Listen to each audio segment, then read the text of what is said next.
হয়েছে, নেওয়া হয়েছে, সবারই ফুল নেওয়া হয়েছে।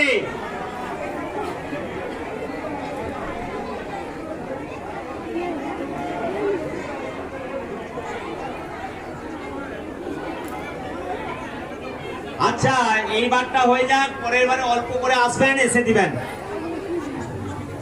হয়েছে, ফুল নেওয়া হয়েছে। আচ্ছা শুনুন, ফুল কেউ ছুড়বেন অঞ্জলি দেওয়ার পর, আমরা জায়গা দেবো, সেই জায়গায় ফেলবেন। আপনার অঞ্জলি দেওয়ার ফুল পায়ে পড়লে পাপ হবে, ওই ফুল মায়ের পায়ে আমরা দেবো। আপনার অঞ্জলি দেওয়ার ফুলটা মায়ের পায়ে যাবে, ফুল কেউ ছুঁড়ে দিবেন না। অঞ্জলি আপনারা দয়া করে বলছি, ফুল কেউ ছুঁড়ে দিবেন না, হাতে রাখবেন। ভলেন্টিয়ার দাদারা আছেন, ওনারা ফুলটা সংগ্রহ করে নেবেন। বলুন, মায়ের দিকে তাকিয়ে বলুন, নমঃ আয়ুর্দেহি যশোদেহি ভাগ্যং ভগবতী।